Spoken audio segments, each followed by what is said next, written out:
Hello, and thank you for tuning into the Stuff I Heard podcast. I'm your host, Joshua Peak, and I have a special guest today. I have Mathew Tarlton. Hey, Hi, hey, how are you, Josh? doing great. Joshua. We were just discussing all the nuts and bolts of how we make this podcast work and how he and I both do podcasts. And I was like, man, there's so much I want to talk about. But in there, I'm normally an ad libber, so I tend to delve way into it. And I'm going, God, this is good content. Why don't I put this on the thing? Because see, here's the thing: is I know that there's people out there that are going to listen to our podcast and go, these are some questions I have. Like, what is your thought process? How do you go through this stuff? What are you thinking in the beginning? How did you put this together? And every one of those nuts and bolt steps is important. And I think most people glaze over it, or they think that it's too daunting and they go, yeah, I don't know. That seems like a lot. I don't want to do that. Right. And I think the problem is most people get in their own way. Yeah. For me personally, I've found that I've tried to get my friends into it and they've all shown interest and maybe started, but then just never followed through. Or I've got one friend that does a few episodes here and there on his own podcast. And shout out to Greg, 5 and 40 podcast. Check it out. He did the crypto files in December and it hasn't done any since. So Greg, I'm calling you out, punk. All right, Greg. So, but for me and probably for you too, it started off as just an obsession of, I don't know why, but I have to do this. Yes. When I first started, it was really a matter of getting over a fear of just putting myself out there. Usually I'm a pretty quiet, reserved guy. I recluse, if you want to call me.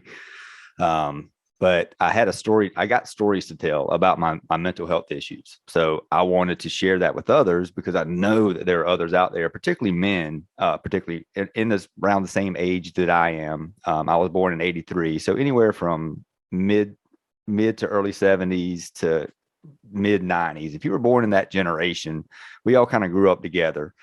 And I've had conversations with friends, coworkers, you name it. And they will talk about their mental health issues in private, but they won't talk about it openly. Right. And I wanted to create a forum, a space for that. So that's why I started Part-Time Struggle. But it was, like you said, it was very intimidating. And I was getting in my own way before I even started it because of that fear of putting yourself out there, being somewhat of opinionated, talking about a subject that's somewhat hard to talk about. If you want it to be hard to talk about, I'm trying to make it easy to talk about. So yeah, getting over that fear was a big part of me. I was certainly in my own way before I got started. Yeah. And once you get in there and you sit down, and you probably know this, Joshua, you get in there, you press record, that red light comes on, and you're like, oh crap, now what? Yeah. It's kind of like what Mike Tyson said. Mike Tyson says everybody's got a plan until they get punched in the face. Speaking of which, did you see the video of our friend on the plane? I didn't hear the audio, but I saw him. I guess he was berating Mike on the airplane, and at a certain point, Mike just stood up and was like, "You know what? How about I punch you repetitively in the face?" Yeah. So the guy was drunk, and I want to ask anyone this question: have you ever been so drunk that you have said, "I'm gonna go pick a fight with Mike Tyson"? Yes. I've been that drunk before. Also, he had what looked like a fresh Marine Corps haircut, which is par for the course. I mean, as a Marine, I can tell you, there's a moment in your life where you think, I think I could take him. And you're absolutely wrong, but you think in your head that you're bulletproof until you get punched in the face. Yeah. So it looked like, from what I saw, it was recorded from two different angles. There was a guy that was sitting in the seat right beside the dude that was causing a ruckus. And then there was somebody behind him. So the person behind them got the fight, but the guy beside him kept recording bits and pieces of this guy that was like, I'm going to reach over the seat and talk trash to Mike Tyson and just whatever. And the guy that was sitting beside him was like, dude, this is Mike Tyson. Are you sure you want to keep doing this? Yeah. He was kind of egging him on in a way. And then Mike Tyson stood up and gave him some rabbit punches to the face. Nothing. He didn't. It was such an airplane's a tight area. He couldn't rear back, but he gave him some rabbit punches. And then the next video we saw was the guy that's kind of sitting there sad, like, I just got beat up by Mike Tyson. Now he could have been happy because he's like, there's a lawsuit in this potentially. I might make some money off of this. Yeah. But also, I didn't hear the audio, but I'm assuming that any judge in his right mind would be like, you know what? You're an asshole and you deserve to be punched in the face. Sometimes people deserve to be punched in the face. Yes. Sometimes. I guess, I don't know. We live in such a weird world of litigation nowadays. Like, if the jury is sort of like, if they've never been in a fight, They're more likely to side with the kid. If they've ever been in a fight, they're going to be like, you know what? You got it. Yeah. You understood. You got what you deserve. He didn't annihilate you, which he could have. He could have killed the kid. You know, he didn't. He's like, you know what? You just need to be smacked around a little bit. Mm-hmm. Yeah. So I guess it's a lesson out there for a lot of people. If you're in a position where you think you can suddenly pick a fight with someone, be prepared for the consequences, because nowadays there's a lot of people out there that are studying to fight in mixed martial arts and all sorts of things, and they can legitimately hurt you. So you can run your mouth if you want to, but you're going to have to suffer the consequences. Karma sometimes comes with a good right hook. Yes, yes, yes, it does. But to get back to your topic, we got off on a tangent there a little bit. To get back to your topic of starting the process that I did, once you press record, it's kind of like, okay, even though what I do isn't live, I go back and edit it. It's still, when you press record, when you see that red light come on, you got to provide content. And usually what I do is I fly solo. I've had a few guests on. I had Kelvin Durant on recently. I've had my wife on. If you want to call her a guest, you can. Sure. But yeah, so the getting started was the hardest part. But now that I'm doing it more and more, it's just about repetition. The more I do it, the more comfortable I get. And I'm sure you fell into that similar category. Oh yeah. Well, and also in the beginning, like we were talking about how you start, I started with just my phone and an app, and I just hit record and started talking, and I didn't actually listen to it. I just recorded it and I hit send. And I was like, I don't know what I just done. Like, is this a good thing or a bad thing? And I was like, I don't know. And I guess because of doing YouTubes for quite a while, I'm constantly shooting content. I'm constantly hitting record on things. So my mindset is always on, what are you going to say? And say it. And sometimes that triggers a mechanism in my brain that just goes, be on the fly, think about what you want to do, and figure out how it relates to the situation. Don't forget the fact that people are listening. Yeah. And so because people are listening, I always go, make it entertaining. If it's if you are going through some stuff, try to put yourself in a position of thinking, okay, share that, because the real stuff is what matters. I listen to a lot of podcasts. I know you said I'd heard yours where you said you don't listen to that many, about 6 episodes or so you've listened to. Yeah. But I've been listening since probably 2013 to a bunch of episodes and a bunch of different podcasts and a bunch of podcasters. And Bert Kreischer is a comedian who is one of my favorite podcasts. He hosts a thing called the Bertcast, and he'd been on Joe Rogan before. He told his machine story about how he got involved with Russian mafia and robbed a train, and that was really my introduction to what podcasting was. And then he made a comment. He goes, my buddy Tom keeps telling me to start a podcast. Tom Segura is another huge podcaster, great guy, and comedian, and his best friend. And, he was like, I don't know what I'm going to do. And one day at Easter, Tom showed up with Joey Diaz, happened to be at his house, another comedian. And his dad was there. His family was there. They were doing a big thing. And Tom just turned the equipment on. He goes, Hey, I turned it on. Talk. He goes, about what? And that was the first episode. Right. And in that first episode, they go into a deep thing where a friend of theirs was at the house. The woman had wrote a story, which became a movie from Oliver Stone called The Thin Red Line. She was in Cambodia. She was a refugee. She was in a helicopter as it was flying above these rice fields while people were shooting at them, holding her brother's hand out of the window, and their hand slipped and he fell and he died. Yeah. And this story, she wrote a book. And from that book, Oliver Stone made this movie. Just happens to be one of their best friends. Right. And was there and told her story on the podcast, episode 1. And Joey Diaz was there. What great content for episode 1. And Joey pops on the microphone, and Joey's high. Joey's eating edibles, and he's like, dog, I gave your dad some popcorn. And he goes, you what? He goes, yeah, he's going to see the moon tonight. He's like, Dad, don't eat that popcorn. He goes, no, buddy, it's good. It's good popcorn. He goes, Dad, it's got marijuana. He goes, no, buddy, it's a popcorn, man. It's just popcorn. He's like, Dad. He's like, I had to make a decision. Do I let my dad ride this alone, or do I join him? And he goes, all right, let's have some popcorn. He said, so me and my dad got extremely high, and we sat out the back and we contemplated the stars. And he goes, that was the first real conversation me and my dad ever had about, he said, I always thought my dad didn't like me. And he said he was high, and his dad apparently died when he was 40. And so he said, my dad was a kid when his dad died. And he goes, so that trauma, I guess, triggered something in me because, Bert's kind of a party animal guy. Yeah. And he was like, my dad was just like you. And I'm worried that you're going to have a problem. And he said, I'm worried that your heart's going to explode like my dad's did. Yeah. And he's like, I don't care what you do as long as you're healthy. And he goes, okay. He says, I'll see a cardiologist. Wow. So he made an appointment the next day. And that podcast was like a pivotal moment for them in their relationship. Yeah.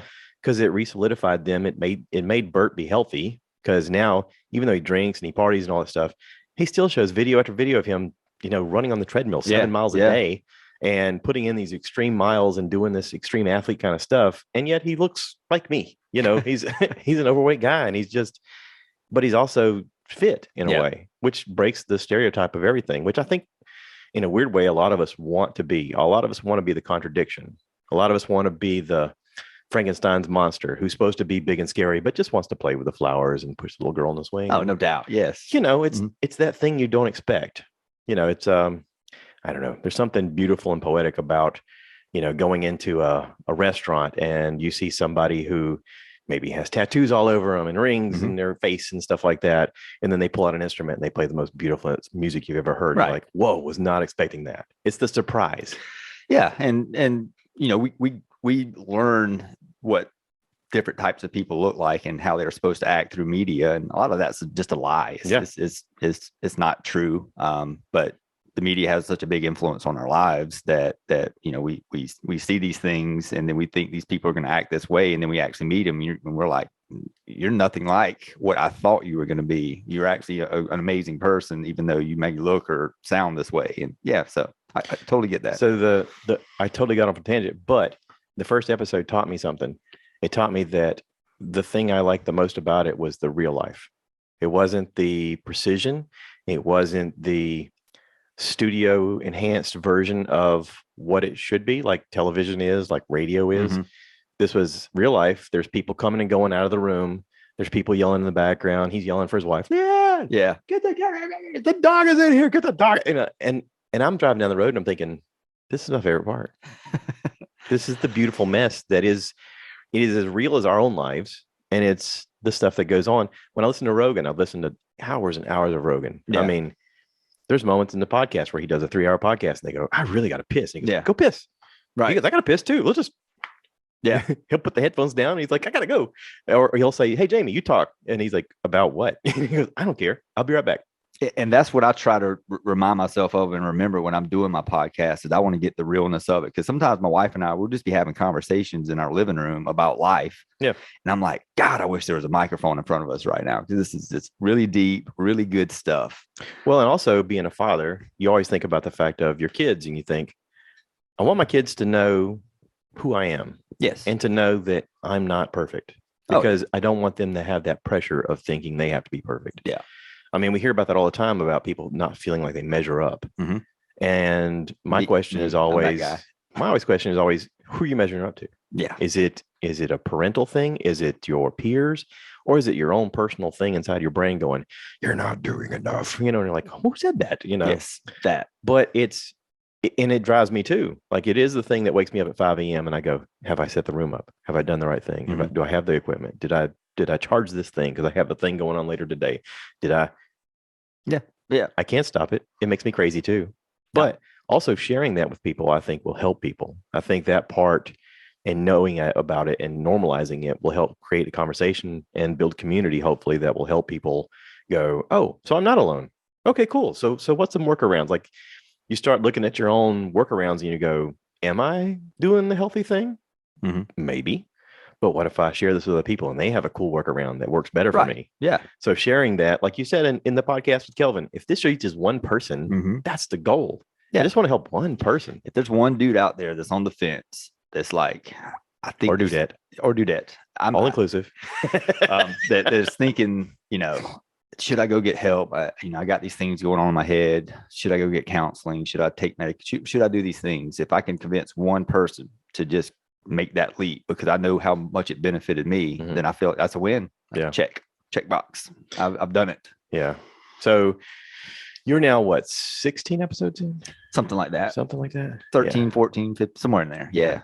I've listened to all of them except for the Atlanta Braves one. Yeah. That one, that was off the cuff. So that was a buddy of mine. He's a big big Braves fan, big baseball fan. He likes baseball in general. And when I started Part-Time Struggle, I wanted it to be 99% about mental health, men's mental health, bringing awareness to that. But there's other stuff I like too. Just like, you have your podcast about shows you watched, things you've heard throughout the week. I wanted to have a piece where I'm really big into sports. So when they make me angry, which they typically do, I can have an outlet to express my anger, to say, you should have done this and that, manager. What are you doing? All the coach, you be a Monday morning quarterback. Sure. It looks a lot better from your living room. Yes. It's much easier to manage from a living room. So I wanted to have an outlet for that. So I'll probably do a little more Braves podcast. I'll rein that in a little bit more. We did one. I kind of saw how it went, and there's some adjustments I want to make for the next one. Then I'll probably do some. I like the South Carolina Gamecocks. I like the Atlanta Falcons. I'll probably do some on them too, where I just crap all over them because they've been terribly bad for so long. They deserve to get crapped on. So, but Part-Time Struggle is really mainly about men's mental health issue. And what I do is I put myself, I do some research to find out about these things, and then I put my stories with it. For instance, a podcast I'm going to be releasing here within the next week or two, depends on how lazy I am this weekend, is going to talk about the years of 2015, 2016. And that was a very traumatic 2 years of my life because of a lot of stuff I went through then with my father. There's substance abuse there. There's addiction there. There's toxic relationships there. There's emotional disconnection there. Grief, forgiveness. There's a lot going on in that 2 year span. And I want I know there's other people out there that's going through similar stuff with family members. And I want to let them know they're not alone. And here's how I handled it. Was it right? I don't know. Here's how I handled it. I'll let you be the judge on if I did it right, if I did it wrong. But now that I'm on the other side of this, I can talk about it more and tell you how I was feeling at that time, how I made those decisions, why I made those decisions, and where I'm at with it now. And I think it could be beneficial for people that might be going through similar stuff. Yeah. I think the biggest thing that we can do as people for each other is to share our experiences and this is just they call it a fly on the wall type platform where people are watching or listening and they go, I feel like I was right there with you guys. The fly on the wall platform of a conversation is helpful because then you go, okay, well, I kind of feel the same way. Like there's elements of this that fits my life, and there's elements of this that I relate to. And, at my job, I am working with people new all the time. I'm a trainer at work. And so I'm constantly talking to people, and I'm realizing that we have a lot more in common than we realize, even though most of us are strangers. We have a commonality with family or with religion or with work ethic or with work history or something like that. There's always something in our background that has something going on. And I think that just normalizing the conversation is the first step. Like admitting that you deal with anxiety or depression or anything like that is important because it does have that stigma in the past of being a weakness. And now it is anything but a weakness. It's a commonality. We all share it. Whether we want to realize it or not, all of us deal with childhood crap. All of us deal with feeling like we're inadequate. We all have issues with self-esteem. And it's something that I heard somebody say one time, their process, I think it was Ric Flair. He said his process was, when he grabbed the microphone, he was going to fake it till he made it. He said, if I could be loud, then you couldn't listen to me whisper. So he would grab the microphone and he would boisterously, this weekend, you guys, I'm going to bring it on. He's like, and he said, I felt like I was running. I was running from who I was to be somebody else. And if I could do that, then I seemed bigger. I seemed stronger. I felt it. And I tricked myself into being a superstar. He said, I wasn't a superstar, but I tricked myself into it. That's a good point. And I thought, God, that relates to so many things in life and so many people that I know. And, I've heard musicians talk about the fact that when they grabbed the microphone, that it was their moment to actually say something where in their entire lives, they never felt heard. Actors who get to portray other people are usually the most socially awkward people you ever meet in person. But like my youngest son, Jacob, was an actor in high school, really good actor. And he was very uncomfortable having conversations with people one-on-one, even me. Yeah. And I said, I'm your dad. Like, I'd love you unconditionally. But why do you have such a difficult time even talking to me? And he goes, well, when I'm on stage, I know what that guy's supposed to say, what he's supposed to feel. I know where he's supposed to stand, what he's supposed to do with his hands. Mm-hmm. When I'm here, I don't know any of those Oh answers. man, that's deep. And I was like, holy crap. I was like, but also as a father, I was like, oh crap, I failed. No. Yeah, it is. It is a kick in the nuts, big time, because everything that your children parrot to you about their own insufficiencies, you go, why didn't I do that part? Or why didn't I see that? Why didn't I catch Why didn't I it? recognize Yeah. it? Why didn't I nurture this thing? My oldest one time, he came back from school and they had to write a thing about who they were. That was like a writing experiment in school. And this is something that I've noticed that all education stuff does in each, like even in college when I had like public speaking classes, they want you to write or talk about you first because you can talk about you the most. Yeah. This is a subject you know the best. It's a subject you're most comfortable with. Sure. Tell your story. So he comes home and he reads me this thing, and it basically says, his name. I'm good at sports. My brother's the cute one, and I'm just the one that's good at sports. Mm-hmm. Man. And I was like, that's, oh crap. Right. Like, and then it suddenly dawned on me, us going into public and people, talking about how cute the little one is, Mm-hmm. and them glazing over my oldest, right, and me missing it. Yeah. All those times. Suddenly it was like a million lifetimes of regret just suddenly hit me, hitting hard. Going, hey dude, why didn't you once in a while? And I was like, I mean, so all of that has to do with this.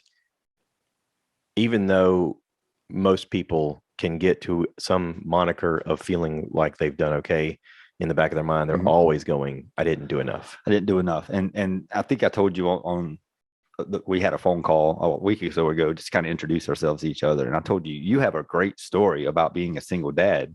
Yeah. And I know there are other single dads out there that are wondering the same thing. Am I doing enough? Am I doing it right? What could I do better? Am I failing my kids? And they think they're alone, but they're not alone. And I would like for you at some point to come share your story on my podcast. Sure. And because I know, as a matter of fact, I work with two guys that ended up being single dads. One guy's raising two daughters on his own.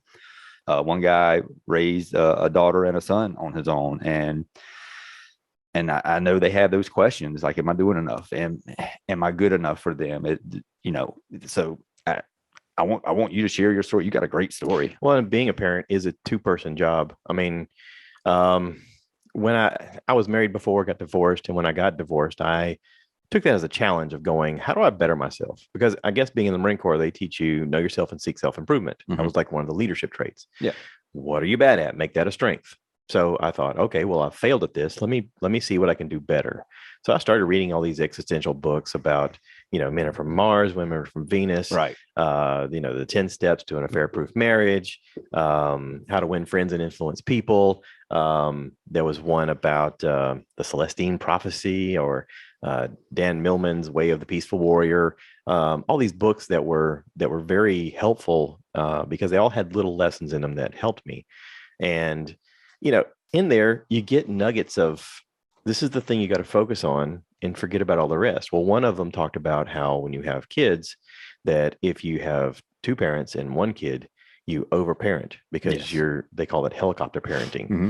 because all you're doing is obsessing about the one kid. Yep. If you have two parents and two kids, you're more like in the basketball terms of man-on-man defense. Mm-hmm.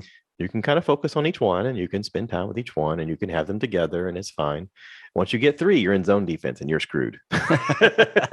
Great point. So you're outnumbered, and right Mm-hmm. away they're outthinking you. And I don't know how families do it when they have multiple kids. I know a lot of people who do it successfully. I don't know how they do it. It has got to be just the most draining thing in life, because I don't know how you function at work and then function for home adequately enough. And I don't know that you can. I think that any of the people that I see on Facebook that go on there and go, I'm the best mom. Yeah. I do. I'm like, you're a liar.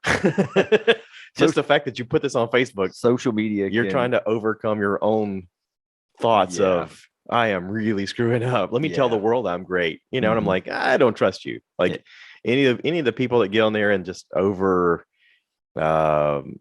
beautify their situation, my first instinct is going, you're lying. Yeah.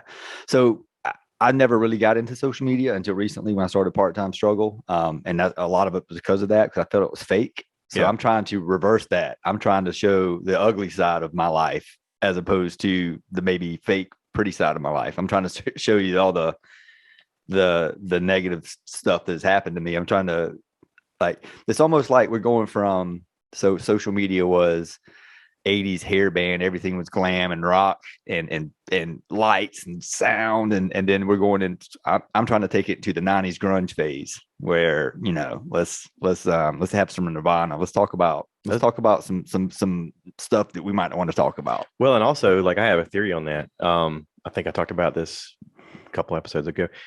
The 90s introduced us to AIDS, and with the AIDS epidemic, suddenly it was conversations of, you know, oh, if you had sex with this person, you've also had sex with everyone they've ever had sex with. Yeah. And you could have a communicable disease that comes with this, and your dick's going to fall off and you're going to die. All because you decided that your lust was going to take over your heart. And all of a sudden I'm like, holy crap, there's a lot of stuff going on. And I mean, we just got out of Motley Crue's girls, right. Yeah. And I was like, but I like the party video better. This video sucks. Where's the girl on the top of the T-bird? Right. I want that. I thought all I had to do was get a cool Trans Am, and the next thing you know, Tanya Katane to be dancing on my car, and I'd be like, I'm in, baby.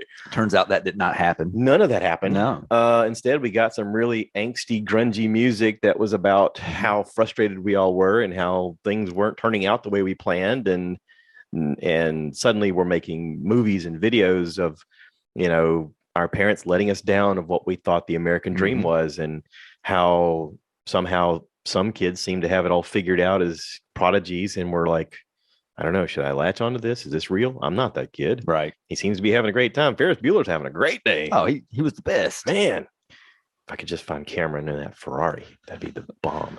But, you know, in a lot of ways, those were lessons for us. Those became sort of the blueprint of, hey, life isn't always pretty, and there's a lot of nastiness. Yes. And it's okay. Like, that's the big thing I got taken away from it, is it's okay, because we're all going through it. Through all of that, it sort of helped me when I started this podcast, because I thought, I am sharing my story and I'm relating it to things that I see on TV or things that are, you know, in popular culture or whatever. And I want to find some streamlined message of tying those into what we do every day and what we experience, and somehow helping people navigate this thing called life in some sort of positive light. My buddy Greg, he's probably one of my bigger supporters. He told me, he said, you know, the thing I got away from your podcast the most is that you're extremely positive in an area where you don't really have a reason to be. He goes, I know your past. He goes, you got no reason to be as positive as you are. Yeah. He said, but you relentlessly look at the positive. And I was like, well, that's kind of the point, right? Is you have to. Yeah.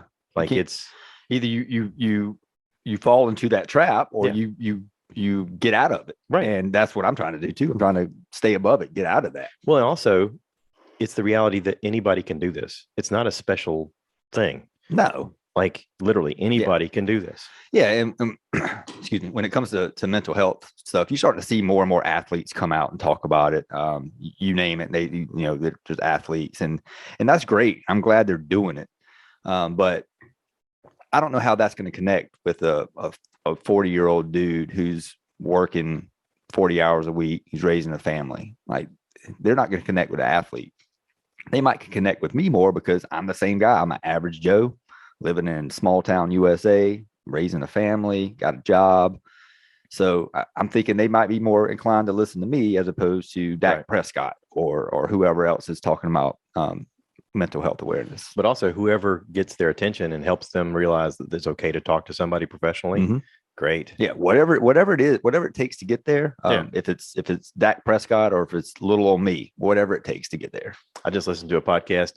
There's a comedian, Dan Cummins, runs one called Time Suck. Oh yeah. That's one of the podcasts I have actually listened to in my life. He is fantastic. Yeah, he's good. He just did one on something. I don't remember the name of the killer guy, but it was like the Amish killer. And this guy basically was just coming to a struggle with whether he wanted to be Amish or not. And he was so terrified of losing his community that he went along with what the Amish were telling him to do, even though he had sort of a curious mind and wanted to do more in the secular world with engineering and building motors and repairing motors and stuff like that. They were like, you can't do this. It's against our religion. Mm-hmm. And they sort of forced his hand to get married. And meanwhile, he had a schizophrenic break. And at a certain point, he murdered his wife in a very violent way. Mm-hmm. And you know, Dan does a great job of telling you these tragic stories, but also finding a funny way to put a twist on it. Oh yeah, he does great with voices, and he develops a little bit of characters in there. He does good. He comes up with fake commercials, and it's so funny the way he does it. And it's also a coping mechanism, and it's a coping mechanism we all sort of do in a way. I guess some people do. I hope a lot of people do it. But he finds a way to find the humor in the thing and go, yeah, this has happened. We can't change it. So let's figure out a way to laugh about it. And to me, that's where I gravitate towards comedians in today's time of, anytime something happens, number one, I don't trust the media. And I don't think a lot of people do. I think a lot of people realize that the media is just trying to sell the fact that they have a job, or they have an agenda they're pushing you toward. Even though you don't think they're pushing you toward it, they're pushing you toward it. Right. Because you get more clicks on people that are outraged than you do when they like you. The outrage machine, yes. Yeah. But a lot of us, me included, when something tragic happens, I don't want to know their opinion. I want to know what comedians think, because they're going to find a way to look at it, because they're having honest conversations with each other, unhinged. Like there's no politics involved.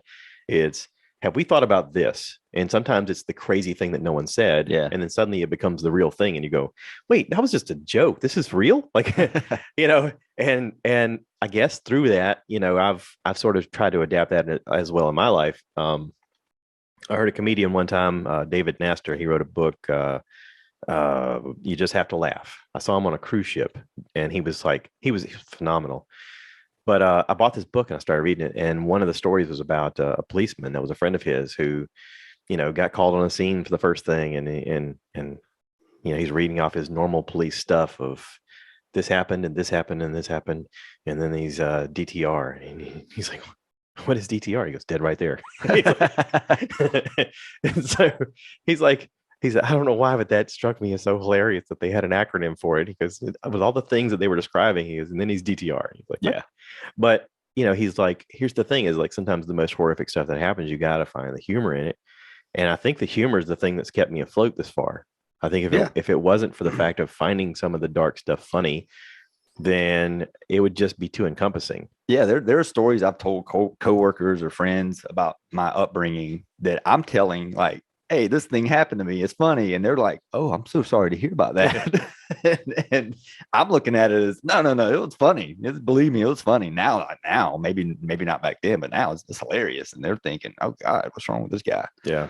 Well, and you also find ways of, navigating life whenever, I guess, I call them normies. When the normies look like they're distressed and you're going, no, this is fine. This is normal. I'm okay here. Yeah. Right. When things get a little chaotic, you're like, I know how to navigate this because I've done it before. Right. Yeah. Yeah. So I don't know, maybe what is it? ER nurses are the ones that also find the darkest stuff funny. I bet they got the best story. You need to bring ER nurses on here. I bet they got the best stories. We had a Christmas party here for my wife's impromptu work Christmas party, and one of the wives was an ER nurse, and we had a few drinks, and she goes, I got this joke. And he goes, you can't tell that joke. And she goes, I want to tell the joke. And he goes, you can't tell that joke. And I was like, come over here. Please tell the joke. She told me the joke, and I about died laughing. And I was like, that's a good joke. He goes, you told the joke. He made her leave. He was like, we got to go home. I was like, no. You just need to come back and do the podcast. You go home. She stays. But I get it. It's the work thing. He was worried that people at work might, think weirdly of the situation. But I was like, no. This is funny. It's nothing's intentionally harmful. Like, it's just a funny joke. Yeah, I think Robin Williams was really good at it. Like he would tell you, I'm so sad on the inside that I'm gonna try to make you laugh so you don't feel like me on the inside. So he was really good about that. I appreciate that about him. Yeah. So, well, and a lot of them have gotten that way now. I mean, especially with the advent of podcasts. I mean, a lot of comedians have their own podcast now, and they're openly just talking about what's going on in their life. And like, yeah, I wrote that after my dad died. And you're like, what? And then, and then he's like, yeah, this is, I got this opportunity. This happened, and he did this thing, and I found the joke in this. Yeah. And it's like, this is my coping mechanism. This is what I've learned. Yeah. And part of the I was telling you that the 2015, 2016 era of my life, it goes back a little bit further. And part of that, there's a funny part in that. My mom she had an opioid addiction and she was going in and out of rehab. And this was right around the same time that Amy Winehouse song was popular. And I remember I would go over to my parents' house and my dad would be singing that song, like with a smile on his face, like, this is how I'm coping with this. So, yeah. Wow. Goodness. Yeah. It's amazing. I've tried to learn something recently. And I had a conversation with a coworker about it. I said, I've realized that there's moments that in my life where I don't allow silence. And he was like, what do you mean? I go, I don't know. I go, there's moments where I'm constantly filling it with distractions. Mm-hmm. And I think it's genetic. Like I watch my mom push herself to take on more and more tasks in the later years of her life, when everything about her physical health and her age is telling her it's time to retire. She's also hitting buckets of things that I'll never reach this goal. And now she's hitting all those goals. Yeah. Career wise, she's like, I can't not do this. Mm-hmm. And she's like, plus, if I'm not doing this, what am I going to do? Right. My dad has retired, and my dad is probably busier now than he's ever been, because he's like, now I don't have to rush to do the thing I need to do or want to do because I don't have to go to work. Right. He's not on a schedule. Being on a schedule sucks. But he also, in a weird way, and he probably won't say this out loud, and I'm probably speaking for him on this, but in a weird way, he doesn't want to finish all the projects because I think it's a fight for mortality. Mm-hmm. I think he thinks that if he finishes a project or all of the projects, mm-hmm. then what? Right. So he keeps constantly adding new things to do and listen, there's nothing wrong with it. That's a coping mechanism that works for him, and I'm proud of him for it. Sure. But it's sort of the blueprint of going, okay, so this is where your brain is wired. Yeah. Mm-hmm. Buckle up. It's going to be a rough ride. Right. I'm like, but I told my coworker, I said, I don't allow enough quiet moments to just do nothing. Mm-hmm. And he was like, you know what I've started to do? And I was like, what? He goes, I cut the grass without the headphones anymore. And I was like, what? He goes, all I can listen to is the lawnmower go. Brrr. He goes, that is my one time that I can shut my stupid brain off. And I was like, that's fascinating. That's a good idea. I think I'm gonna start doing that. Yeah. He's like, he said, I used to listen to podcasts. I used to listen to music. He goes, now, he said, I save it for Sunday because I know I got to go to work Monday. And if I don't have a physical task to do, I drive myself crazy Sunday night trying to go to sleep. Yeah. He said, but that little reset on Sunday of getting on the lawnmower and just hearing that, he goes, it's like a reset. It's like a reset. Yeah. That's a great way to look at it. That's fascinating. So I'm about to try that. I think there's little tricks everywhere. And I think, talking about it and sharing it is one of those things that helps people. Yeah. And that's part of part-time struggle. What I'm trying to do is I at the end of every episode, I'll say, hey, if you got a story, if you got things that you're doing to help you with your mental health issues, share it with me. And you don't have to come on a podcast, because I know that can be kind of intimidating. It's not for everybody. Reach out to me and we'll do a Q&A. I'll send you some questions, email, and you send in what you have and I'll read it on a podcast or I'll put it as a blog. Just share your story, because I know the other people out there are going through stuff and they have things that they're doing to cope, and what their stories and their coping mechanisms may not have been obvious to other people, and other people go, oh, well, maybe I need to drive around on the lawnmower with my headphones off. Maybe that will reset my brain, and boom, we got a new thing we can do. So right. So yeah, it's all, and it goes back to what you said. We think we're strangers, but we're not. Right. We all have so much in common. Right. Well, and it seems like it's too much at times, for so many reasons. But it doesn't have to be. I think the biggest thing is that we think we have to face it alone, mm-hmm. and we don't. We don't. No. I hear too many times that people go, I just got this going on. I got this going on. I got that going on. I got this going on. Do you have any help? What? Do you have anybody helping you? Like, if you don't have anybody helping you, it is a lot. Yeah. But if you got somebody to help you with the load, it's easier. Yeah. We hear it all the time, better together. Mm-hmm. As long as you got help, you can accomplish anything. Yeah. And it's not necessarily about task. It's just about I got this on my brain. Mhm. I want to share it with you. So I'm not carrying all that weight. Now yeah, it may not affect you as much as it affected me, but I have shared that with you now that I know that I don't have to carry it all. You have it too. And that's where going talking to a professional helps, or talking to your best friend. You don't necessarily have to go to a professional, but don't keep it all in. If you got stuff that's on your brain that's bothering you, that's weighing you down, share it, talk about it. Don't keep it all in. It's just that'll end up driving you to a place you don't want to go. And if you're not getting the proper help, then seek other places. There's places online. There's other people out there that are willing to talk to you. Reach out to somebody. I mean, everybody's willing to talk to you. You just got to find your person, your link, whatever it is. Yeah. I got lucky years ago and met some incredible friends by some really weird circumstances, and we're still friends now that we're old. Yeah, right. My wife's like, do you know how rare it is that you guys are still friends? I'm like, yeah, no, but yeah. I mean, we get it. It's really strange for us too. Yeah. Well, if you're, and I don't want to use this term as a negative term, but if you're broken, you can identify other broken people, and you almost have that instant connection with them. Like you go, it takes one to know one. Like I look at you, I go, you're broken. I get it. Hey, yeah, I get it, bro.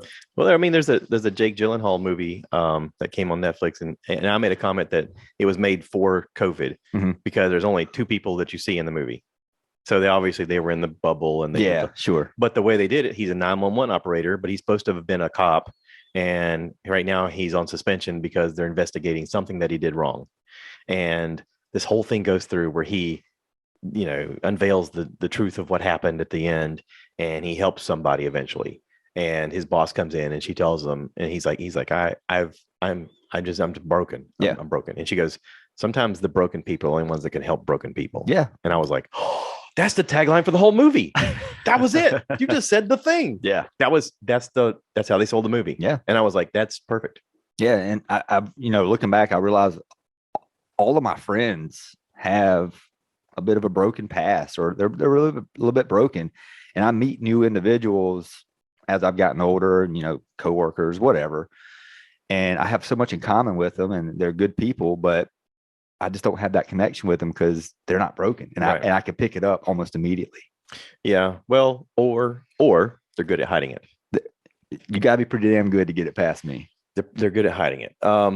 So I have a theory also that's why Marvel movies are super popular, or that Star Wars is super popular. I need to tell you something, Josh, and I hope it doesn't ruin our friendship that we just started today. I have never seen a Star Wars movie. It's okay. We'll lure you in slowly. Okay. Yeah. Okay, good. I'm just glad you're not staring at me. Usually when I tell people that, I get a lot of disappointing stares. No, why? I mean, I've met Amish people before. It's fine. Very well played, sir. Well played. I had a conversation with somebody one time, and she says, "Yeah, I don't watch any of the make-em-ups." And I was like, "The what?" She goes, "The make-em-ups with the laser things and the people under the ground." And I was like, "Oh, okay. I guess that's a healthy way to look at it." And she goes, "Yeah, I don't watch any of that." And I was like, "Oh." And the thing with Star Wars is I know, because I grew up in that era, I know what happens. Like I don't have to watch. I know exactly the storyline. I know exactly what happens. I do want to watch. It's not that I'm like anti-Star Wars. I'm never going to watch this. But a movie that really grabbed me early on in life and introduced me to the sci-fi that I like was Back to the Future. Love that movie. Love the trilogy, even though the third one wasn't the best. I love that go back in time, change something. Yeah. It's like butterfly effect of, if I do this one thing, does it change the thing in the future? Yeah. Yeah. So that type of sci-fi really grabbed me, where it had a little bit of realness and a little bit of sci-fi, whereas Star Wars to me is all sci-fi. I think I just realized why. Why is that? Because I have a fascination for that stuff too. I think I just realized why. Because it has rules. What has rules? Time travel. Oh yeah, it has rules. Anything with time travel or science fiction, there's rules. Oh, no doubt. The fascination with those things is the fact that you're given parameters. And I think that, holy crap, did I just come across something? Yes. This has to do with This has to do with people who I feel like I did something. Grew up in unruly environments where chaos happened. Yeah. And the fact that these movies and these shows have parameters and boundaries and lines you cannot cross is the absolute thing that people are looking for. Holy crap. All right. I'll charge you $30 for this session. Right now, if Kelvin listens to this, he goes, dude, we just came up with something. I can't believe you just thought of that. That's a good one. That's a good one, dog. Yeah. Yeah. Holy crap. Wow. My mind just blew. Good. Well, because the crazy part is I just watched this thing on Netflix, the Russian doll with Natasha Lyonne. Okay, I started watching that. I didn't finish it. It's not that I didn't like it. I think I just ran out. Didn't have the time. It is so chaotic that it breaks its own rules at a certain point. Mm-hmm. And anytime a movie or a show does that, my brain just goes, I can't handle this. This is too much. But then they bring it around and then explain the rule back, and I go, oh, holy crap! Like it's defining the rule. Right. That's the thing we like the most. Holy crap! I never thought of that. Dang, you helped me come across an epiphany. Hey, whatever I can do. I feel like I'm a little smarter now. I feel like I've grown a little bit as a human. All right, man. Today has been a good day. I think I'm going to go back and watch cartoons like I don't know. Pinocchio may look different now. Good. It very well could. There was rules to that too. Yeah, he broke those rules. Yeah. Yeah, you're exactly right. Yes, he did. Rules and consequences. Wow. Holy crap. Okay. So if you're a big fan of the Make 'em Ups, apparently rules and consequences wasn't real big in your household growing up, or the lines were grayed a lot as you were a kid. That very well could be the case.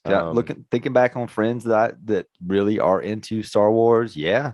Or you grew up in a household with a parent who was in that situation, who set rules and boundaries because of their upbringing. I think that may have been my kid's situation, because I set rules. I was staunch on I'm going to teach you. Guys used to say this. I'm going to teach you the black and white, and life is going to teach you the gray parts. Oh, that's really good, Josh. But I'm going to teach I'm going to teach you exactly what you're supposed to know, and I'll make jokes in between, and I'll make it fun. But I'm going to teach you exactly what you need. And I do that at work too. I don't say that, but I do that at work. Mm-hmm. I'm going to teach you exactly what you need to know. I'll make it fun. I'll tell you jokes. All your memories are tied into emotion. Sure. That's why women remember conversations, whereas guys are like, I don't remember that. I don't remember that. Yeah. You don't remember the dress I wore on the thing? I was like, no. But we remember when we've been angry, upset, happy, all that stuff. Our emotions tie back to memory. So if I can teach a lesson and somehow make it humorous or whatever, you're going to remember it more. Yeah. So I try to do that at work. In the meanwhile, I go, I know you're going to learn your own way when you're on your own, but right now, this is what you need to know. Yeah. And kids, they won't tell you this, but kids like structure. They like rules. They like boring. They like mundane, routine task. And if you don't have that in a household, things can get out of whack pretty quick. Yeah. Kids want that structure. Yeah. They won't tell you that, but they do. They do. They like to know that, all right, at this time we eat 8:30's bedtime. At this time we go to bed. On this day we watch the show together. On this day we go to the park. On the, whatever. You have your little routine. Mm-hmm. I think that's one of the reasons that, aside from all the other benefits of sports, I think that's one of the reasons that kids like to get involved in sports is there's rules and there's boundaries and there's you got to be on here in this day and you got to practice and you got to get ready if you're going to win, and teamwork, you have competition, you have teamwork, you have all of the friend building things that come along with it. Plus you also get to find your pecking order. Like there's a weird animalistic thing in all of us where when we're kids, we have to, like you said, in the midlife crisis one, you said, I've gotten to a certain age where I don't compete anymore. Yeah. I try to connect. Yes. That when you said that, I was like, that makes a lot of sense. Yeah. Yeah. Because I work with people who are at different age groups, and my younger people are in that competitive stage. I want to be the best. I want to do this. I want to set the world on fire. CEO of this company. I'm going to run things. I'm going to, and the older guys are more of, when we see each other, we stop what we're doing. We come over, we talk to each other, and we're like, hey, it's good to see you. How you doing? How the kids? Right. Because we're connecting. Mm-hmm. It is that connection. And I'd never heard that said out loud. And that was perfect. I was like, that's perfect. Yeah. So listen, if you're out there and you're curious about Mathew and you want to hear more of this, check out Part-Time Struggle. It's everywhere you can find podcasts. You'll see it. It's got a cool logo with a white background, a couple lines. I know when I started this thing out, I was like, I sat on the couch with my wife going, I got to come up with a name. Mm-hmm. And you're like, what the heck am I going to name it? Right. And then you got to come up with a logo, and you're like, a logo too? Yeah. Oh, crap. Yeah. I didn't realize that at the time. Yeah, coming up with a name was hard. I went through a few, and then I was listening to the radio one day, and our local DJ Dan, part-time party time man Lockamy, was on the radio. You ever heard of Dan Lockamy? He's been doing radio since I was a kid. Yeah. So when he said the word part-time, I was thinking, my mental health struggles they're not full-time. They're kind of part-time. So I used that part-time and then the struggle of that. So that's how I came up with the name of my podcast. It just kind of came to me. I had a notebook where I was for weeks writing down names I didn't care for. And then all of a sudden in the car one day, boom, there it is. Yeah. So my brother wanted to have one, and him and his wife were going to do one together. and I was like, what do you want it to be about? And he was telling me about stuff, basically trying to raise the kids and, being parents and being teachers and coaches and stuff like that. And we ballparked a bunch of ideas around, and I kicked one to him, and he was like, "Oh, that's perfect." And then he wrote me back, goes, "Dang it, somebody already has that one." There's that too. You come up with a perfect name, you Google it, and you go, "Oh man." Yeah. But it's okay. Like, that's the thing, is it's okay to have a similar name. Make it your own. Like, so that was a struggle a lot of times when you were kids, is you'd hear music or you'd see movies and you go, how can they make another one? Like, it feels like they come up with every idea, and then a better one comes out. And you're right. Like, how did they come up with that one? Right. And it's sometimes things have the same name. Yeah. Like, there's TV shows now that just happen to have the similar name of something else. Mm-hmm. That's because they've used a lot of names, and after a while it just gets repetitive. Make it your own. That's the whole thing, is put your stamp on it. If you want to have it with the thing and at the end of it say with so-and-so or whatever, have your name somehow into it, do that. I don't care. But the main thing I want to tell everybody is, like, if you want to start something, don't hesitate to learn. Right now, you have no excuse not to learn. The YouTube is there for you to learn everything. And if you don't have it from that, ask your friends, ask your family, ask online. Yeah. There are other creators out there that will openly share how they figured things out. I've contacted several people that host podcasts for other people, and I've asked them questions. I'm like, hey, I do a podcast. I'm in this many episodes in. I have a question about this piece of equipment. How did you figure, how did you use this piece of equipment with this other thing? And every once in a while, they will answer you back and say, well, this is what I used. And, if you do this way, and I'm like, oh, thank you, God. And not only will they answer you back, they love, right. They love answering that question and helping others. So, yeah. And like I said, I started at zero. Like, I wasn't even a podcast listener. So I kind of went into a podcast thing with whatever was in my head of a podcast should be. And I started Googling, asking friends, same thing. So if I can do it, anyone can do it. Yeah. I'll put it that way. It wasn't that hard. Right. And you don't have to, like, people struggle with a title or a name. Mm-hmm. You don't have to stick to the name as being the reference point of your entire podcast. A good example is Bill Burr is a famous comedian. He's on television and movies now. He has a podcast called Monday Morning Podcast. And he says people get pissed off if he puts it out on Tuesday. What's up, dude? You said it was Monday morning. It didn't come out till Tuesday. He goes, I don't care. Right. He goes, listen, this thing's free. You get what you get. Okay.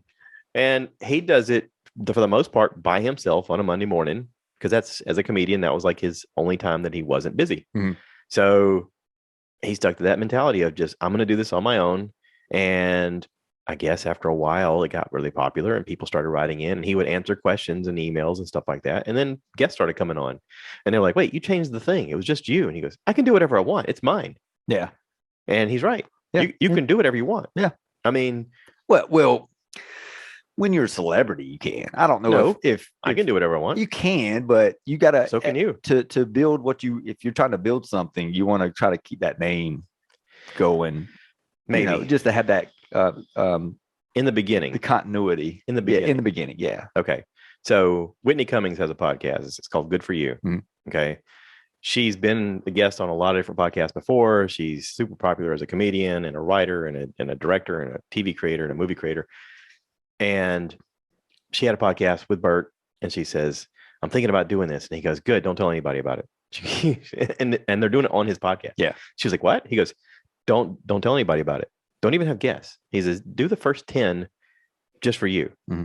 You don't have to release them. Just do them until you get comfortable. Yeah. Until you figure out what your voice is. And he goes, and then after 100 episodes, your voice is going to change. It's going to be something different. And then after 200 episodes, it's going to be different again. He goes, allow it to change. Yeah. And I was like, that's great advice. I was like, he's talking to me. I need to write this down. This is good advice. Yeah, So that's great. That's the thing is we got to realize that we're getting information from everywhere, and there are nuggets of good stuff that come up from everybody. Mhm. We just got to be willing to accept it. Yeah. Oh yeah. Yeah. Pick out the parts that matter to you, or tell Yeah. you your story, or help you navigate whatever it is in life, and then go from there, because those things are super valuable. It could be something stupid from a movie. It could be something, that you hear on the radio, somebody making a joke, and he goes, "Oh, he just spoke to me. Holy Yeah. crap. That's exactly what I needed to hear." That's a whole podcast right Yeah. there. Yeah. So, I mean, and that was sort of my thought on this when I came up with stuff I heard. I was like, I hear stuff all the time that's like really good nuggets of juiciness. Mhm. And I'm like, why not share that stuff? And sometimes it's just me on here talking about my crap. Yeah. And that's okay too. That is fine. I Yeah. get people that write in and go, dude, I needed to hear that. Yeah. He said, I'm struggling with this thing. And the fact that you related it to your life made me realize that it relates to my life. And you kind of gave me some ideas of ways I could cope with this. And I'm like, Awesome. great. I did a 5-hour one time with my friends, and got really drunk and ate a whole pizza and don't remember any of it. And Yes. I get people to write me all the time and go, I listen to all 5 hours. I leave it on all the time because it's like hanging out with my friends. And I'm like, really? It blows me away. I have no idea. I to this day, I still haven't gone back and listened to it again. But I'm looking at the numbers on it. I'm like, hundreds of people have listened to this. And it's just, I don't know what we did. Right. I don't know what we did. I don't know what we said. I remember it was on Zoom, and people would log in Mhm. and they would log off to do stuff, and then would come back on later. We're still doing this. So do you do any editing like after this show? Are you going to edit anything, or are you Okay, just going to kind of so- throw it up there? Mostly, I just throw it up there. Okay. I've gotten, so the muscle of hit record talk Mhm. has become more reflective of just, let's do it. Yeah. It's instinct almost. Mhm.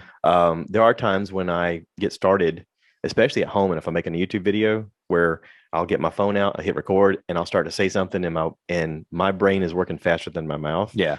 And I'll go, today, crap, and hit stop, hit Mhm. record again.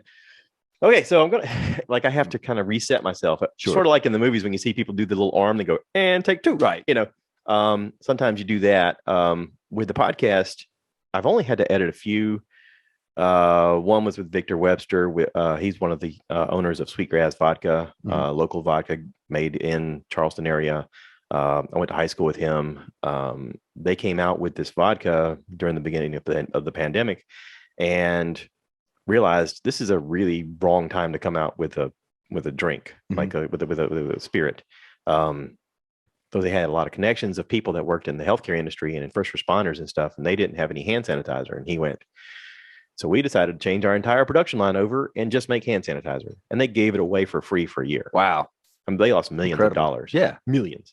Like they were totally invested in this spirits company. Mhm. And suddenly they had to pivot, not because they were going to make money on it, Mhm. just because it was the right thing to do. And they had the resources to do it. They moved the needle forward on humanity. Right. Yeah. And so once the pandemic started lightning, they were like, okay, it's been a year and we're going to lose everything and have to move into a cardboard box if we don't change this. Right. They pivoted and they started making vodka again. And then he came on the podcast and talked about it. And I said, I don't think you understand.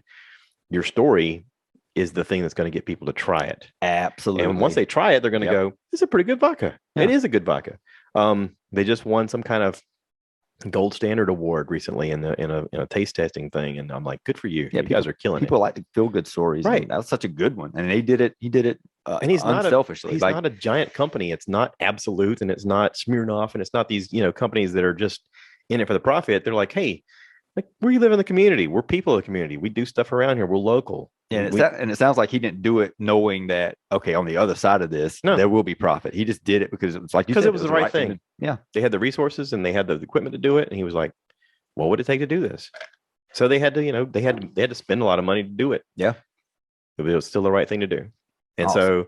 so, that's the kind of story I want to share. That's the kind of people I want to share. And we all know people like that. See, Yeah. that's one of the weird things that I learned about the AIDS epidemic when that happened, Mhm. when they talked about the fact that you have sex with this person, think about how many people they've had sex with. And I was like, oh my God. Well, then I realized at a certain point, that's kind of what Rogan does. When Rogan has a podcast on and he has a guest on or two guests, they all know people. It's Mhm. the same reason that TV shows are popular, the crime shows or the medical shows. Mhm. Every episode has a new case, which means they have a new actor, which means they have new following. Right. Because they have friends and family who are going to watch the show to see me. Hey, I'm going to be on Chicago Med this weekend. You guys need to tune in. Right. Or I don't even know if it's a real show, but anyway. Yeah. they'll say it, people watch, and then they go, it was a pretty good show. I think I'll tune in next week. Right. So having guests on is sort of a interesting way of broadening your reach. Oh, no doubt. And you can grassroots that. People don't realize that, but you can grassroots that just like we're doing right now. Mm-hmm. I know a bunch of people. You know a bunch of people. Mm-hmm. There's a bunch of people on this that know a bunch of people. Of course. If it's shared, then the goal of I just want one person to hear this spreads. Yeah. And I hope one day that's going to happen. Yeah. One day I'm gonna be rambling on about my mental health issues, and somebody's gonna hear it and they're gonna go, you know what? I'm gonna try it, and it's gonna change their life. And when that happens, I want that person to contact me just so I'll know. Right. So, and tell them how they can contact you. Contact@parttimestruggle.com, or I'm on the Instagrams and the Twitters, Part-Time Struggle. I got my own website called parttimestruggle.com. That's where anytime I do a blog, I'll throw it up there when I do some research. But mainly I'm on all the Spotify's and the Apple podcasts and Google podcasts. I'm still very new to all this. Right. But it's been a fun journey so far. Well, here's the thing is I think you got a good message. And I think you got a good testimony of you're not talking about something you don't know. Yeah. It's real experience. It's your experience. So right away, you've got your perspective and you're open and willing to share about it. Yeah. Which is helpful to a lot of people who feel like they're by themselves. Mm-hmm. The biggest thing that I hear a lot of times is people telling me their struggles and going, yeah, but I'm going through this and nobody understands. But yeah, they do. Yeah. There's a lot of people who understand. There's a lot of people that can help you. You know, I was with a guy yesterday working and we were on stop number 2 of 13 and he gets a text that his brother was in a really bad car accident. Oh, no. And we were getting ready to go to the next stop. And I went, hang on. I said, do you need to go? He said, what? I said, do you need to go to the hospital? He's like, I don't know. I said, how about this? How about I drive and you call the people that are important? We'll move on to the next stop and find out what's going on. And if you need, I'll get in touch with work and I absolutely find somebody to come get you and take you to the hospital right now so that you can take care of your brother. He's like, I can't do nothing. I'm not a doctor. And I was like, I know, but you could be there with your family. And he was like, let me think about it. So we worked the next stop and he didn't let me drive. He drove. He was like, I'm okay. And as we were working through the day, like I could tell, like, okay, he's probably okay. So I kept checking in with him. I was like, are you sure you're okay to drive? He's like, yeah. And he turns to me and he goes, thing is, sometimes karma's a bitch. And I was like, He goes, me and my brother aren't exactly in the best relationship. Yeah. And he goes, sometimes things happen because they're supposed to happen. And I was like, whoa, holy crap. You just ripped the top off of this conversation. Yeah. No doubt. Please go into detail. I was like, so is he okay? Yeah, he's okay. And his mom pulled up, and talked to us for a second. And she was like, yeah, he's got head contusion and he's got some stuff going, but he ultimately he's okay. But he was like, now that I know he's okay, like, I don't need to go see him right now. I can finish work. I was like, okay. Right. So, I mean, my thoughts were, what if he dies? Of course. Yeah. And this big bear of a man, am I going to have to grab him and hug him? So, because I will. So you had one movie going on in your head of how this was going to happen. Yeah. And he had a completely different movie going on in his head. Yeah. But it's like, how can I help you? Like that was my first. And I told him, I said, this job will still be here tomorrow. Like if you need to take care of family comes first. And we all know that. Yeah. I was like, if you have to do this, then by all means, we'll make sure that you get to the hospital. Yeah. I don't want you to not be there if you need to be there. And I was like, just tell me what you want to do. I mean, I'll help. And he's like, okay. And was that your coworker or like, are you a supervisor over him? Or? I'm a trainer. Okay. So, but I was like, I didn't know if he was thinking, I don't want to go because I don't want to mess up my job. Right. But like we got through the day pretty quickly. We got faster. He and I both got faster. We blew through the day. And we got back, he was like, I'm glad I didn't go to the hospital now. I was like, you are? He goes, yeah. He goes, I got my money today and I can go see him now. Okay. I was like, okay. Good. But you gave him the option. The option was there. Right. Because at any moment I'm thinking, okay, so first, if he's driving and he's using his GPS and his thing comes up and it says your brother died, he's going to go, oh my God, right. and I could just picture us crashing into a burning inferno and because he's got emotional, and I was thinking, please don't do that, Yeah, right. But also, I personalized it and I thought, what if I got that text about my brother? would I finish the day? Would I break away from work immediately and rush to go see him? And my brother doesn't live close. He lives pretty far away. It'd be very difficult. I think, I don't know that I could have drove. I think I would have to be calling people, and I'd probably let somebody else drive. But I was thinking, how can I help? What would I tried to personalize it and go, of course, what can I do to help you? If I was in those shoes, what would I do? Or what would I want someone else to do? Sure. But it was really interesting when he looked at me and he goes, sometimes karma's a bitch. Man, and I was like, what a plot twist on the story. Oh, I want to hear that story. I know he's not in a position to tell that story, but I mean, he and I talked a good bit, and I could see him telling me that story in the future, and I'm really curious to what that story is. It was something. Awesome. That was some real life, though. I mean, and it's moments like that we come across once in a while, and you go, these are some really juicy moments of good stuff. And life doesn't come with a handbook that says, okay, when your brother gets in a car accident, go to page 25 and there's how to handle it. Right. You just freaking figure it out on your own. You have a conflict with somebody, right in your face. How do you handle it? Yeah. Oh, that's page 27 right here. Yeah. No, life doesn't come with a manual. You have to wing it and figure it out on your own. And sometimes you make good choices. Sometimes you make bad choices. But if you make those bad choices, it will only behoove you if you look back on those bad choices and go, okay, what did I do wrong? What did I do wrong? How can I improve that the next time something like this comes up? Yeah. I've been there many times. Well, and I liked your steps about, how to get out of your own way. A lot of, dealing with your own mental illness situation of anxiety and depression and stuff. And, the exercise part of it I liked, and the medication, the counseling, the journaling. These are all things that I've kind of heard also from other people. And it is true. Every one of those things is true. And sometimes the medicine changes. Sometimes it's not the right medicine. Sometimes you try one thing and you go, this isn't working. But you got to talk to somebody and get them to change it. And you got to be willing to talk about it with people, with professionals, and get them, on the right medicine. And, sometimes we just have a chemical imbalance. Yeah. Sometimes things just aren't wired right. We're just a big old bag of chemicals is all we are. Yep. Sometimes you're Amish and you hear voices and you end up stomping your wife's face. Who among us has not done that? I mean, let's not judge. It is Saturday. I mean, it's kind of early. But yeah, I mean, it is important to get the right help. And that guy didn't, obviously. I mean, he's Amish. Right. It's a recent episode. If you guys want to listen to it, I don't even know the number of it, but it's called The Amish Killer. It's on Thomas Huck. Dan Cummings kills it. It's got a great Whipple ad in there. It's like a made up drink that he talks about. It's like an energy drink. Whipple. I didn't realize Dan did commercials. I guess I haven't listened to enough to catch one of his commercials. Because one thing I was thinking about doing with Part-Time Struggle was, those magazines we get in the mail here in Florence once a month, Savvy Mag, I think it's called, or something. You can flip through and you see all these local businesses. I was going to start creating commercials for these local businesses and just kind of develop characters based on what they look like. Just make fake ones. And I was like, if I do that, will they be pissed? No. If I do that, will they be? I mean, I don't know. Listen, advertising is advertising. Also, they're not paying you. So. They're not.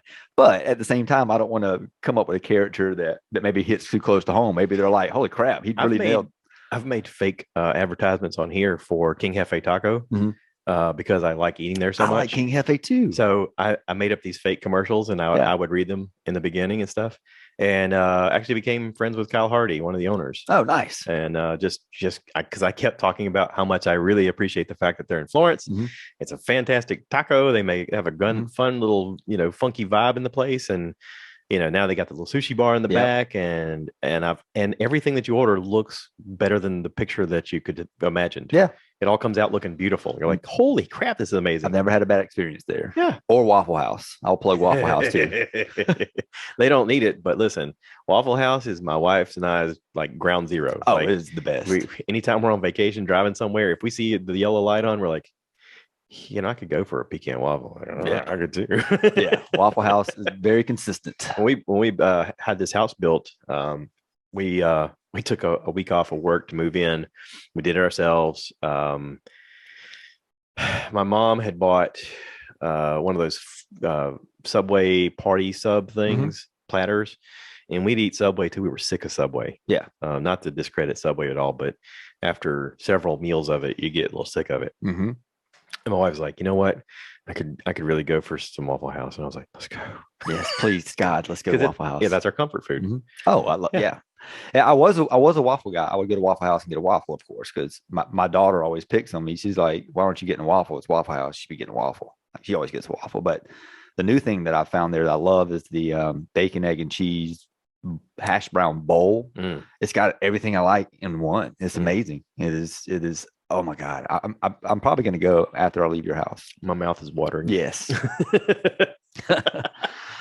Oh, all the things I like. Yes. Yeah. Waffle House. So I don't know if you've watched it yet or not. And is it okay if I just ramble on here? Sure. That's what we do. I watched the new Batman. Have you watched the new Batman yet? I've not, but I've heard two stories. I've heard people say, "What is this crap?" And I've heard other people go, "Not what I was expecting, but I actually liked it."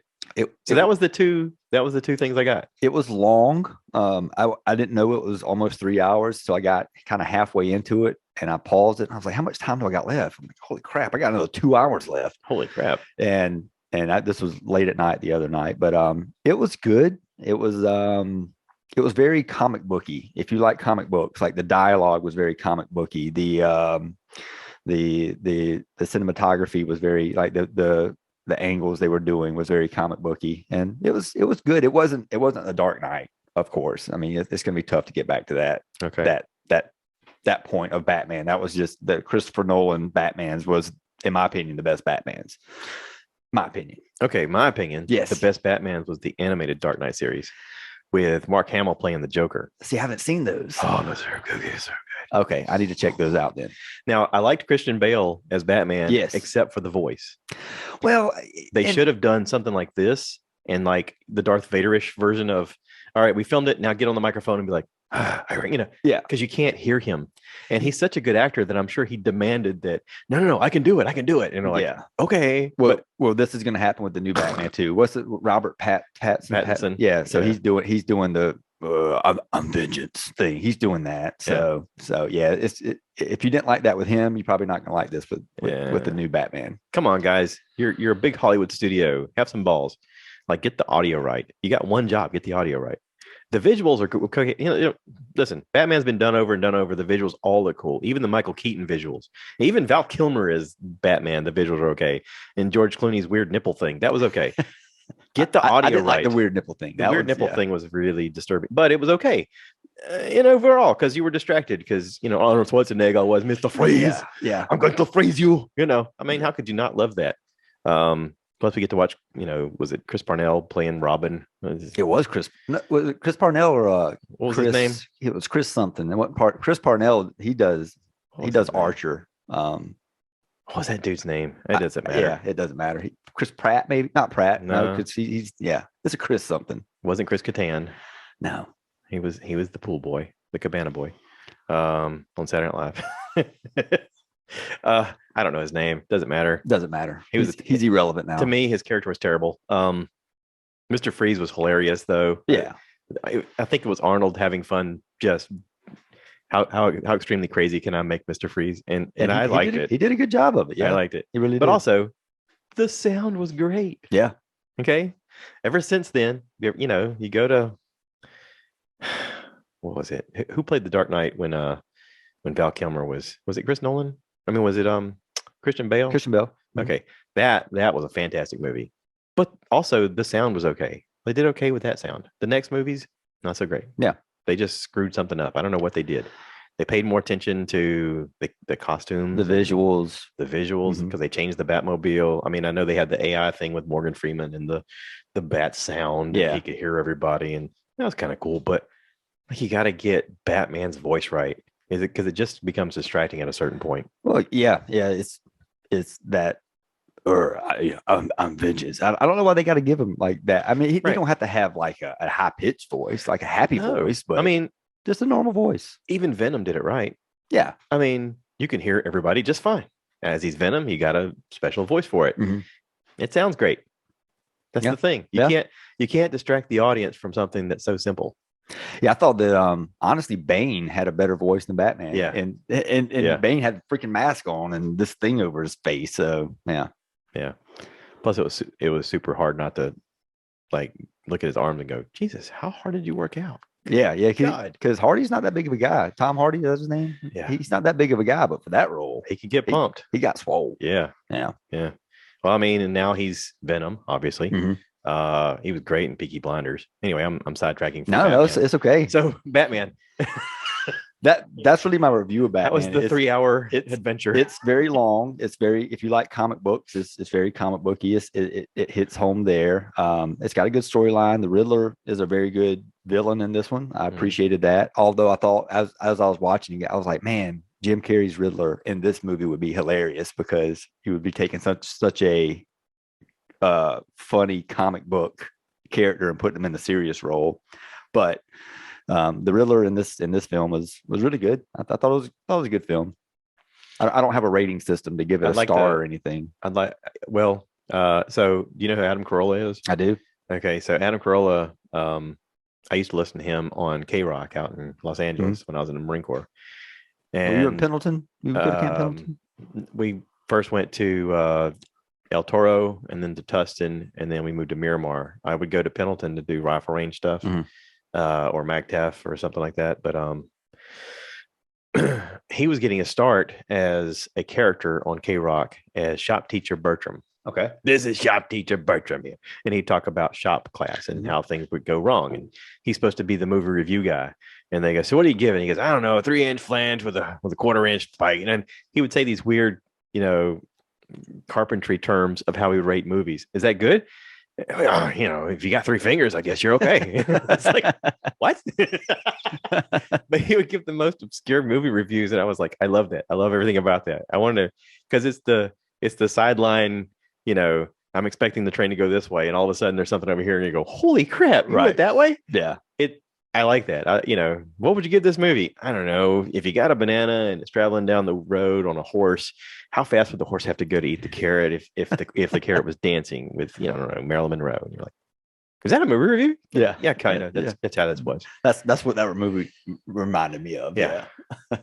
So it's the thing you don't expect. But yeah, I watched. I didn't watch Batman yet. I'm going to at some point.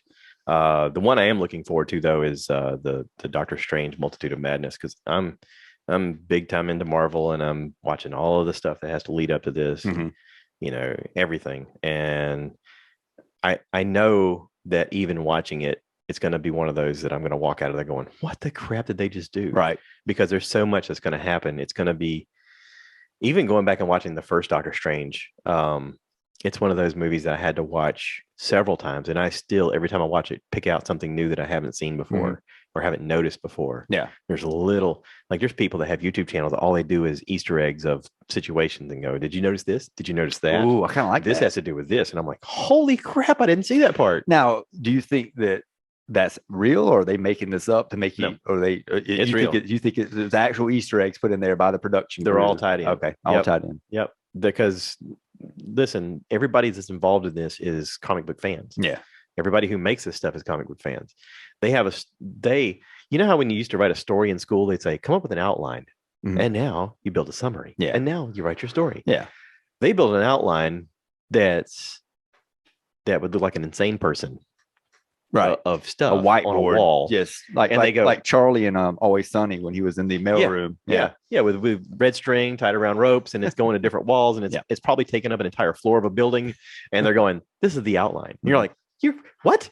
But they, in that process, go, oh yeah, because we're working on this project and it's coming up. Let's put this little thing in here, and let's do that. And let's have that storyline. And there's little Easter eggs throughout every series they do, every movie they do. Wow. And it's so intertwined that people who are into comic books, or even just now getting into the Marvel stuff, they're going to find so much into it that they're going to be blown away. But it all ties into rules. There, go back to the rules. Full circle, baby. We did it. Yes. I knew I could do it. I just had to figure it out. I was just making sure that they weren't like back. I know you remember back in high school when you would have to read poetry or stories, and the poem or the story you would think it was to be about flowers or whatever. And then the teacher would be like, no, this is about their mother's death. And you're like, how do you know this? Right. How do you know? Did they tell you this? Or are you just making this up? They went to school for it. Is that right? Well, I mean, you figure if you go to school for a poetry degree, what are your There's no job way. qualifications There's no but to way my teach teachers in poetry? Darlington High School went to school for poetry degree. Maybe they just did a lot of drugs when they were kids. Maybe so. It's very possible. They had that one hippie boyfriend who was like, "I'll tell you what this is really about. This is about the grieving their mother's death. It's not about flowers. This is about them watching The Grinch when they were 4 and they weren't ready for all that drama." Yeah. Oh, geez.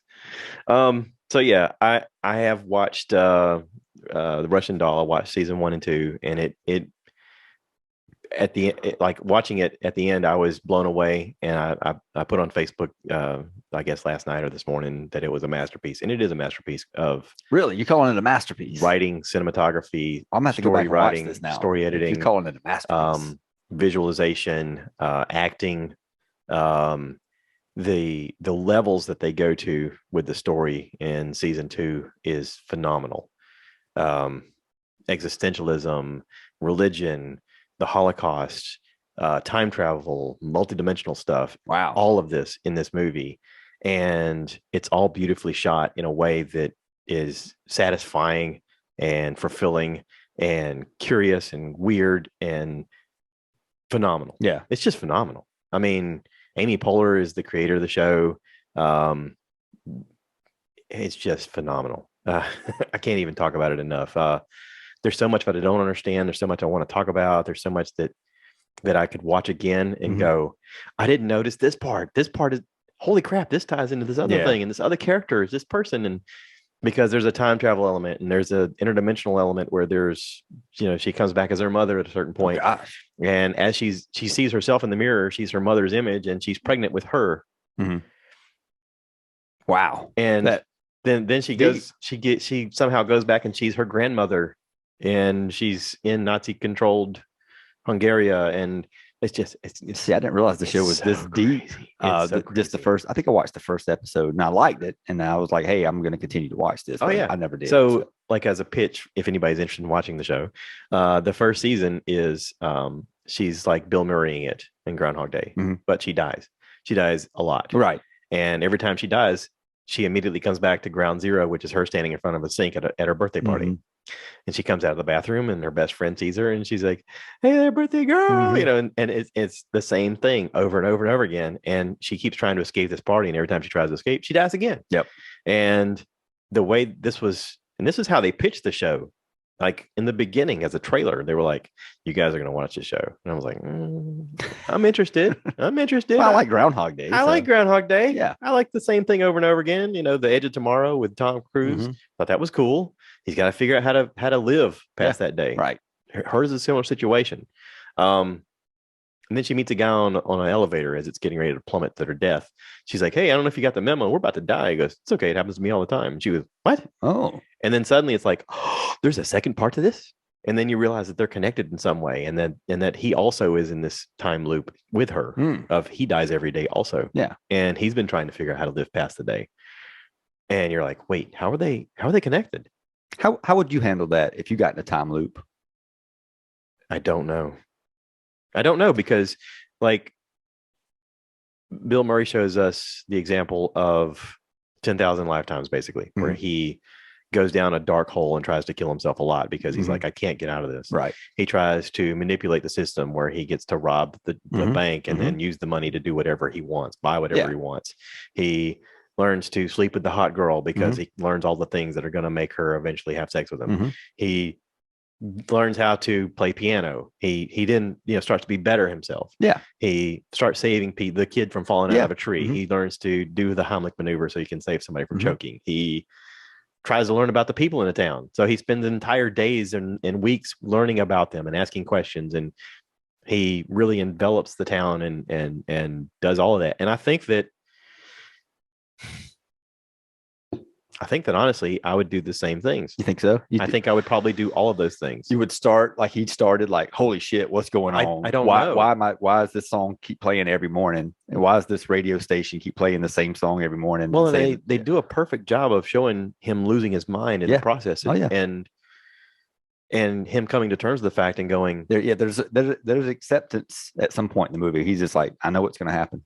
Well, and he also gets drunk with the guys, and he's like, if you lived every day, the same, While what would you do different? While he was driving down the railroad track. Driving down the railroad track towards the train. Yeah. Mm-hmm. He's like, there's no consequences. It doesn't matter. Like, he gets to have that conversation with everybody. Mm-hmm. At some point, he can reveal all the truth of it, and no one's going to remember the next day. Right. So he can choose what he says, what he does. It's sort of like being a video game character that has unlimited lifetimes. And good point. Even when it becomes too much and he tries to kill himself, he's like, I can't even do that. So then he starts focusing on other stuff. How can I be a better person? Mm-hmm. How can I get to know the people around me? What is it I care about? Like, he's all asking all of the questions that we would all ask ourselves, I guess, if we were stuck in that situation. Yeah. And at the root of it, he finds out that he really is in love with this woman that he was at odds with in the beginning. Yeah. But he realizes that she's beautiful in her own special way, even though she's not, supposed to be the classically beautiful person, and that she's driven and she's career minded and all this other stuff. And he's like, yeah, but what makes you tick? Like, and as he's trying to figure this stuff out, because he's thinking he's taking advantage of her, he realizes, like, no, like, I actually care about her. And I don't know why I care about her, but I care about her. And, maybe if we were stuck in that sort of time loop, that we would find somebody to connect with and we would feel similarly. I mean, I would hope. Yeah. And it's the part of that is he stopped he was competing with her at one point. Yeah. Because they were both, these news anchors or this production crew. And then he started connecting with her and and he bettered himself throughout the movie. So full circle, that brings us back to, you start off in life trying to compete, and at the end, you try to make a connection. I think so. Yeah. I think you just nailed it. I think so. Matt's got the secret to life. I don't know if you guys understand. No, I do not. I do not have the secret that was to it. life. He doesn't realize it yet, but that was the secret. I do not have the secret to life. He's going to write a book. It's going to be called The Secret too. I'm just a dude talk about his mental health. That's all I am. This back scratcher, I need to use that. Go ahead. It's a free range back scratcher. You can edit this out. No. Everything stays in. Good spot right. It's all good. Yeah. It's all good. Even the weird Millennium Falcon phone charger thing that I have here, my buddy Greg bought me. Awesome. Oh, look at that. Greg seems like a good guy. I got a buddy named Greg. He's a great guy. It lights up blue whenever you put it on there. I'm gonna give a shout out to my buddy named Greg too. Greg's a very artsy guy. He's been in and out of bands with me throughout my whole life, and just all around good dude. So I'm gonna give a shout out to Greg. My buddy Greg's in a band too. He's a lead singer of a 90s cover band called 95. Okay. Down in Albany, Georgia. They're doing some pretty fantastic things. I've tried several times to go down and film some official videos for YouTube for them. Mm-hmm. And every time I have the stuff packed up and I'm heading down, something's happened. Yeah. The first time the drummer got COVID and they realized, oh crap, we can't do this because we can't expose the crowd. They should do like Spinal Tap and just kill them off and just replace the drummer. Just continuously have drummers in it. No. We love Cade. Cade's great. Well, I'm a drummer, so I completely understand. You're like, I can make a trip to Albany. But and then the most recent time I was on the way down and my wife's father passed away as I was heading down, and so I had to make a sudden U-turn and haul butt back here. But yeah, so it's going to happen eventually. We're going to get down there and film the video. Like Groundhog Day. You might not want. Maybe it's not supposed to happen. Maybe it needs to happen secretly. I think if it's going to happen, I'll be okay with it no matter what. You at least have a story to tell out of. Well, here's the thing: is like there's a lot of people that I talk to or work with that never think about Groundhog Day, and then there's people like me who think about Groundhog Day way more than they should. And I think that I'd be okay. Because I guess part of this podcast and part of my life has been the question of what if you really relive this day again? Or if you could choose a day you could relive over and over again, what would it be? That was one of the questions he asked when he was in the car. He asked that in the car with the drunk guys. If you could live a day over and over again, what would you do? And that one guy talks about being on the beach with this beautiful girl. And he's like, that was a good day. He's like, that is a good day. And he's like, what day would you not want to repeat? And then they tell about another day. He's like, oh, that's a day. That's terrible. Right. Yeah. But yeah, I mean, I think if we're ever faced with that kind of stuff, we got to figure out our own path. But I think that I would embrace it depending on the situation. Like it could be something traumatic, like Tom Cruise in Live, Die, Repeat, where things are constantly trying to kill him. Right. That's kind of terrible. Yeah. I hope I wouldn't be in that situation. I hope mine would be more of Punxsutawney type situation. Yeah. I think, with Groundhog Day, it was, Bill Murray lived the same day over and over again. And he was growing each day. But I think we as people would like to do that, to grow, but we have developed this character of ourselves and we don't want to necessarily get out of that bubble because we might be afraid of what someone thinks. So if I pivot from this person I am today to this person tomorrow, what will others think? Even though you're bettering yourself, but who cares? Like if you're bettering yourself, just go for it. So that could be part of it too. You might can live Groundhog Day without living the same day over and over. Just try to better yourself a little bit each day, as opposed to just being that same. If you don't like how your circumstances are or whatever, what can you do to better yourself just a little bit each and every day to get to wherever you're going in life? Yeah. Or if you find yourself in a funny movie like Boss Level, I don't know if you've ever seen that. I haven't seen that. It's on Amazon Prime. It's got the guy from Captain America, the guy that's always fighting him in the military, really buff military looking guy. It's got Mel Gibson as the boss. Okay. And like, is this like a recent movie? Yeah. So Mel Gibson still got roles? It's every episode these assassins are trying to kill him. Like every time he wakes up, they're trying to kill him, and they succeed a lot. and he starts treating it like a video game. He's like, okay, this guy's gonna stab me. He always stabs me that way. Why does he? And then he moves past this guy and goes to the next guy, and he's like, and then this idiot, and then someone runs up and like there's a midget at a certain point that runs up and hands him something. He's like, what's this? And then he blows up, and he's like, oh crap. So he has to repeat the same day over and over again. The midget with the bomb. It's almost like a dance at a certain point. He's like, I got to make it past all these levels to get to the boss. I just want to find out why they're trying to kill me, and because he knows he just keeps repeating the day. So he's like, what is the point of this? But listen, if you're looking for a fun, crazy, violence-filled time travel Groundhog Day type movie, Boss Level. It's hilarious. Boss Level? Boss Level. Okay. I'm going to have to check that one out. I'll show you a thing on the computer when we're done. You're like, holy crap. Yeah, it's good. I don't know the dude's name. He's like a superior looking athlete kind of guy. One of these buff movie dudes. It's like the perfect action hero guy. Gotcha. But it's phenomenal. It's phenomenal. Yeah. All right. So anyway, but again, there's rules. There's rules. And they're repeating. He makes a choice. I think we did a good job. I think I'm running out of steam now. Me too. Caffeine's out. But anyway, thank you for doing the podcast, and I will be on your podcast. We'll do something with yours, and we'll have fun, and it'll be entertaining. And if nothing else, we'll get tens of listeners to check us out, and tens. And maybe those people will help somebody else, and maybe all of it will eventually help at least one person to get help if they need it. Because you told me on our phone conversation last week that's your ultimate goal in this. Just keep your going. Evil plan, I think you call it. My evil plot. Evil plot. I just want people to share and build community and help build community even further, and have us communicate better so that we can achieve more together. And we don't have any excuses because we have the technology. We have the tools. We have the technology. We're the $6 million man. Yes. I mean, that used to buy you a lot more back then. $6 million man on a $10 budget. I mean, step by step. If anybody's curious in how to do this kind of stuff, we can show you what to do with absolutely nothing but your phone.